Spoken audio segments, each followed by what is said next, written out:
앞으로 10년, 20년 동안에 펼쳐질 한국의 미래가 그렇게 밝지 않다.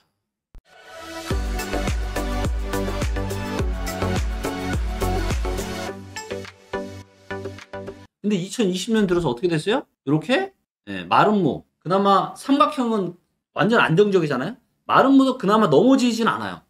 그런데 이제는 뭐다? 2070년 보세요. 사람으로 따지면 하체가 너무 약한 거야 지금. 하체가 완전 부실합니다. 하체가 부실하면 어떻게 돼요? 그냥 약한 충격은 어떻게 된다? 주저앉을 수 있습니다. 그리고 그러한 시작이 이제 막 되었다라고 인구 통계 데이터는 이야기를 하고 있는 거예요. 인구 성장률을 이제 보시면 2021년부터 35년까지는 마이너스 0점. 그러니까 인구가 줄어드는 속도가 그렇게 가파르진 않다. 그런데 그 이후부터 35년 이후부터는 감소 속도가 어떻게 된다? 굉장히 빨라진다라는 거예요. 그리고 이제 보시면 5,184만 명을 정점으로 보시는 것처럼 이제 줄어듭니다. 인구가 이제 막 줄어들기 시작했다라는 거. 그리고 이거는 뭐다? 다시 말씀드리지만 얘는 중위 예측이에요. 하위 예측도 있고 상위 예측도 있습니다. 근데 지금까지 이 통계가 된 걸 보면 항상 이 하위나 그거보다 더 안 좋게 지금 흐름이 펼쳐졌거든요. 그렇기 때문에 이것도 굉장히 좋게 바라보는 시나리오다. 그리고 왜 그런지를 제가 좀 이따 데이터로 보여드릴게요. 자, 이제 여기 보시면 이러한 예측을 어떻게 했냐면 요 이제 파란색이 출생인데 출생자 태어나는 사람 숫자인데 이게 태어나는 사람 숫자가 어떻게 된 걸로 나왔어요? 늘어나는 걸로 나왔죠.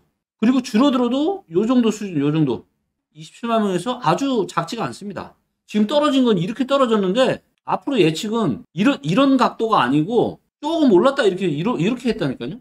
무슨 근거로 이렇게 했는지 모르겠는데 실제로 지금 아이를 안 낳잖아요. 예, 지금 출산율이 0.8 몇 정도 됩니다. 지금 전 세계에서 가장 낮은 수준이에요, 여러분. 자, 근데 이게 다시 좋아질 거다? 아, 세상이 지금 물가도 올라가고 계속 먹고 살기 팍팍한데 누가 과연 아이를 낳을까요? 이거는 너무나도 긍정적인 예상이죠.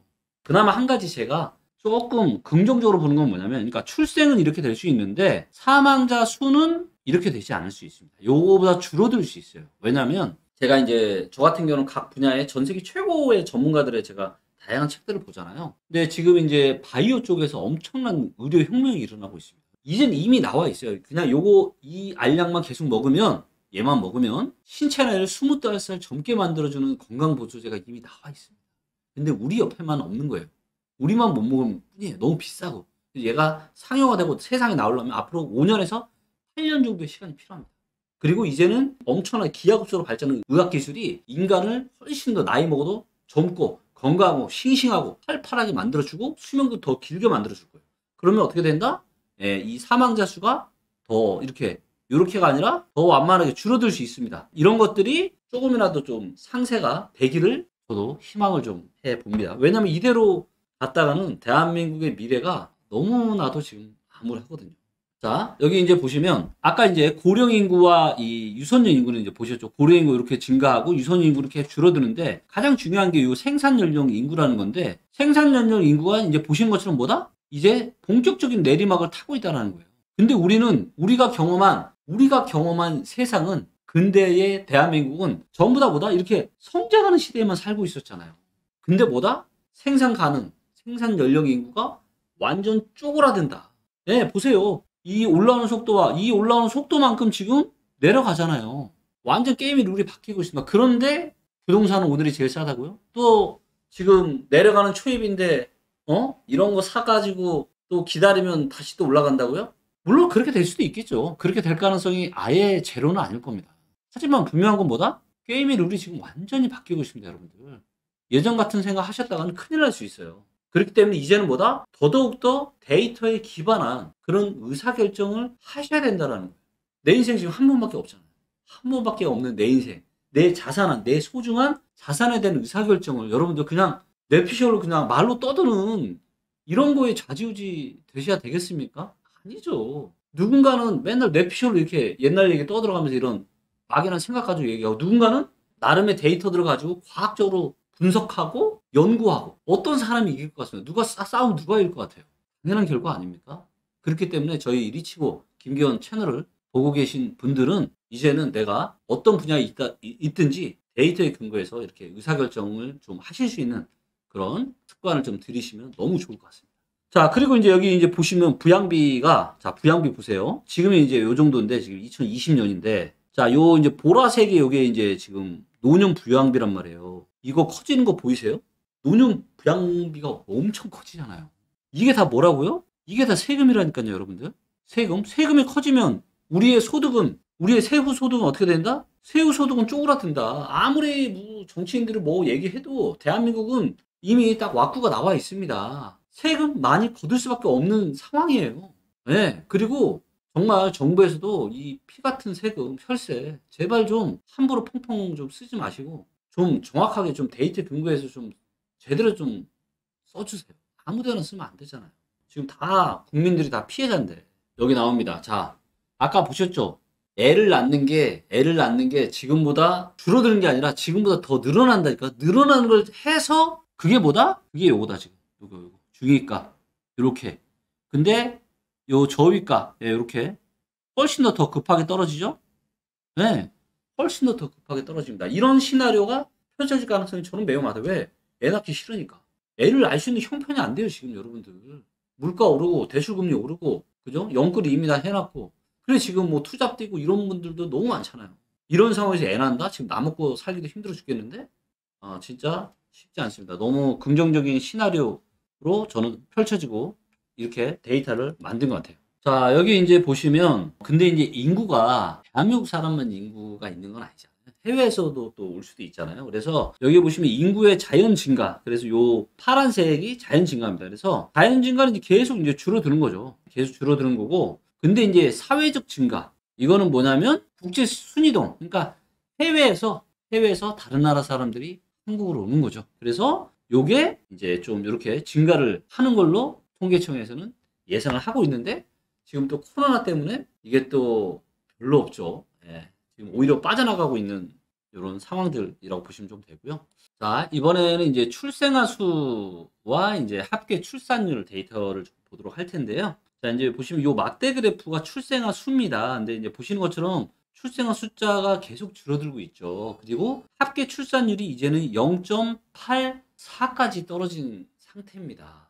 예, 이게 지금 뭐 반등이 있어도 거의 반등이 없고 계속 추세 자체가 떨어지고 있어요. 그리고 이 추세는 앞으로도 당분간은 계속 좀 이어질 거라고 보여지고 있고요. 여기서도 이제 연령별 출산율을 보시면 지금 이제 유일하게 느는 게 40세 이상 출산율이 늘고 있어요. 결혼들을 다 늦게 하니까. 근데 이게 이제 보시는 것처럼 비중이 이제 너무 작잖아요. 대부분 이제 20세 때부터 이제 39세까지는 전부 다 이제 보시는 것처럼 출산율이 다 지금 하락을 하고 있죠. 노년 출산이 좀 아주 이제 비중이 아주 작지만 여기만 조금 늘어나고 있고 나머지 지금 연령대에서는 지금 다 지금 줄어들고 있다. 이렇게 좀 보시면 되고요. 자, 그다음에 이제 요즘 보면 정말 결혼들 안 하죠. 네, 결혼 안 하고 그냥 싱글로 사시는 분들이 굉장히 많은데 자, 이제 여기 보시면 여기 혼인율을 보시면 이게 29세, 뭐 35세, 39세, 49세를 해놨는데 전부 다 어때요? 혼인율이 뚝뚝뚝 떨어지고 있죠. 뚝뚝 이게 떨어진 게 지금 이제 보시면 2010년 한 3, 4년부터 이렇게 기하급수로 떨어지기 시작을 한 거예요. 지금 그러니까 결혼을 안 하는 비율이 계속 늘어나는 게 한 10년 정도 된 겁니다. 그리고 이거는 뭐다? 이제는 거스를 수 없는 대세. 네, 결혼하는 거죠. 결혼할 이유가 없는 거죠, 이제. 왜? 대체할 만한 것들이 너무 많고 또 결혼을 하기에는 너무 서로의 조건이나 뭐나 이런 거 따지고 이게 힘들다는 거죠. 이런 이유들 때문에 앞으로 이런 인구가 본격적으로 이제는 줄어들기 시작하고 이런 속도가 저는 계속해서 더 가팔라질 가능성이 많다. 이렇게 좀 보고 있습니다. 자, 이제 제가 왜 통계청의 이 지금 예상 데이터가 보다 저는 더 안 좋게 보냐면요. 이게 제일 중요한 게 뭐냐면 이 합계 출산율인데 합계 출산율 이게 이제 보시면 0.84까지 지금 떨어졌잖아요. 0.84까지 떨어졌거든요. 근데 통계청에서는 어떻게 가정을 하고 이 인구 통계 추이를 낸 거냐면 보시면 저위값이 1.0이에요. 그 다음에 중위값이 1.2, 고위값이 1.4입니다. 근데 지금 일을 넘어갈 수 있을까요, 과연? 일 넘어가기 힘들 것 같은데. 아니 먹고 살만 해야 일이 넘어가지. 지금 가면 갈수록 먹고 살기 힘들어 죽게 눈에 뻔히 보이는데 인구가 쪼그라드는데 어떻게 인구가 성장하면 그나마 먹고 살 구석들이 많은데요. 인구가 줄어들면은 먹고 살기 힘들어요. 그럼 뭐다? 애를 더 안 낳죠. 아니 이걸 왜 추세대로 왜 이렇게 되는 그림을 안 그린 거예요? 아니면 이렇게라도 그리든가. 예? 너무 긍정적으로 제가 보기엔 했다라는 게 제일 안 좋게 본 케이스도 지금 출산율이 1이 넘는다니까요. 1이 넘어요, 여러분들. 그러니까 몇 년 전에 내놨던 그런 통계치보다 지금 몇 년 지나고 나니까 지금 훨씬 안 좋잖아요. 훨씬 통계청의 예상보다 빠르게 진행되고 있잖아요. 이 데이터는 마찬가지예요. 왜 이걸 이렇게 너무 긍정적으로만 보는지 참. 아니 좀 여러 가지 시나리오를 좀 해서 예상대로 이게 지금 상황이 됐을 때 어떻게 될지 이런 것들을 다 좀 했으면 좋겠는데 참 좀 안타깝네요. 그리고 인제 여기 인제 기대 수명 제가 쪼금 긍정적인 얘기를 제가 말씀드릴게요. 자 기대 수명이 지금 1970 년에 남자는 58.7 여자는 65.8 였습니다. 그러니까 뭐다? 옛날에는 환갑잔치를 한 게 이해가 됐죠. 왜? 남자는 60살을 못 살았으니깐요. 근데 지금 7순도 안 하잖아요. 8순 정도 지금 잔치하는데 지금 이제 보시면 남자가 80.5 고요. 여성분들은 지금 86.5 입니다. 확실히 여자들이 남자보다는 우성인 거는 맞는 것 같습니다. 자 근데 요렇게 지금 완만하게 해 놨는데 저는 이렇지 않을 거라고 봐요. 왜? 이건 제 생각이 아니라 김기원 생각이 아니고요. 김기원이 읽고 있는 전 세계 최고의 바이오 전문가들, 닥터들이 이야기하는 게 이렇지 않거든요. 이게 이렇게 될 수 있습니다. 이렇게 될 수 있어요. 예. 지금 200살 살 수도 있다 이런 얘기합니다. 좀 낮춰도 150살은 충분히 가능한 세상이 이제 오고 있다. 완전 이 판도를 완전 바꿀 게 뭐냐면 그게 바로 양자 컴퓨터 기술입니다. 근데 이 양자 컴퓨터 기술이 아마도 2020년대 어느 즈음에는 상용화가 되고 안정화될 가능성이 저는 아주 높다라고 보고 있어요. 그러면 기존의 슈퍼컴퓨터가 몇십 년 걸려야 할 일을 얘는 그냥 몇 분 만에 끝내버립니다. 그러면 이 혁신의 속도가 이 정도가 아니고요. 그냥 이렇게 돼 버리는 게 비교도 안 되는 거예요. 완전 공상과학과 같은 그런 세상이 펼쳐질 수 있습니다. 그리고 그런 기술들이 바이오 분야에 적용이 된다라면 사람의 나이는요. 이제는 정말로 숫자에 불과한. 그래서 제가 긍정적으로 바라보는 시나리오는 뭐냐면 우리가 출산율은 줄어들겠지만 나이를 먹어도 생산 가능인가 65세가 아니라 100살에도 생산 가능 인구가 가능하다라는 거죠. 그런 세상이 옵니다, 여러분들. 그래서 제가 조금 그나마 트레이드 오프로 생각하는 건 뭐다? 출산율은 통계청에서 예상하는 것보다 더 줄어들 수 있지만 기대 수명은 더 늘어날 수 있다. 예, 이거는 제가 보기에 너무 보수적으로 증가를 지금 한 것 같아요. 지금 요 손으로만 그냥 그대로 그냥 이어도 이렇게 되는 거잖아요, 여러분들. 요렇게. 예, 지금보다 훨씬 더 늘어야죠. 그리고 기술은 훨씬 더 기하급수로 발전을 하고 있는데. 지금 여러 가지 여건은 안 좋지만 제가 바라보는 희망사항은 뭐다? 기하급수로 기술이 엄청난 속도로 발달을 하고 있고 이 기술들이 각각 떨어진 게 아니라 얘네들이 서로서로 다 연결이 되어 있고 융합 복합화 돼 가고 있는데 서로 발전을 하다 보니까 시너지 효과로 더 발전하는 이런 세상이 펼쳐지고 있습니다. 이런 거가 궁금하신 분들은 김기원의 생각이 아니라 전 세계 최고의 천재 중에 한 명이 피터 디아만디스라는 분의 책을 꼭 읽어보시길 바라고 제가 이와 관련해서는 꽤 됐죠. 한 1년도 더 된 것 같은데 제 유튜브 영상에 피터 디아만디스라고 한번 검색을 해보십시오. 그와 관련한 영상이 나옵니다. 세상이 완전 바뀌고 있어요. 그래서 이런 부분들이 조금이나마 좀 우리가 살아가는 세상에 좀 희망이 되기를 저 역시도 간절히 좀 기도를 해봅니다. 자 그리고 이제 마지막으로 또 어떻게 보면 굉장히 파격적인 데이터인데요. 이거는 뭐냐면 이제 국제 순 이동 데이터입니다. 한국 사람들이 얼마나 해외로 빠져나가는지 그다음 외국 사람들이 얼마나 한국으로 들어오는지를 보여주는 거예요. 자 그런데 요 파란색이 뭐냐면 한국 사람들이 해외로 이동하는 겁니다. 자 보니까 어때요? 별로 없다가 팍 치솟았죠. 해외로 지금 빠져나가는 한국 사람들이 2000년대 이후로 최대다. 아마 역사상 최대일 겁니다. 어떤 이유가 됐건 지금 한국을 떠나는 사람들이 굉장히 많아지고 있다. 반면에 외국인은 뭐다? 외국인은 급속도로 한국으로 들어오는 외국인은 급속도로 지금 쪼그라들고 있다. 한국으로 들어오는 외국인은 줄어들고 있고요. 한국에서 해외로 나가는 사람들은 역사상 가장 많이 지금 증가를 하고 있습니다. 어쩌면 알고 있는지도 모르죠, 이분들은. 앞으로 10년, 20년 동안에 펼쳐질 한국의 미래가 그렇게 밝지 않다. 인구 구조가 이렇게 쪼그라드는 인구 구조가 발생을 할 거기 때문에 그렇기 때문에 많은 분들이 아마도 해외로 이렇게 떠나가는 이런 흐름들이 나타나고 있는 것 같고요. 아마도 이런 부분들은 앞으로도 꾸준히 이어질 수 있는 그런 흐름이라고 생각을 합니다.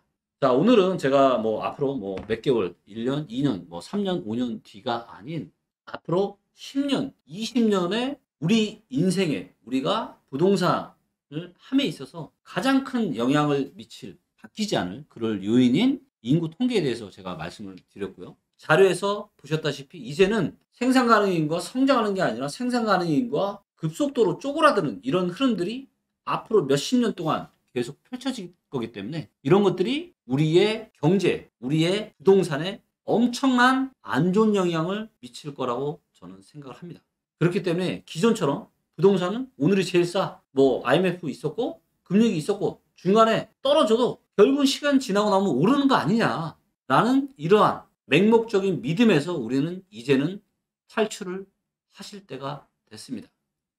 제가 무조건 부동산이 그러면 무조건 내릴 거냐? 아닙니다. 그런 말씀 드리는 건 아니에요.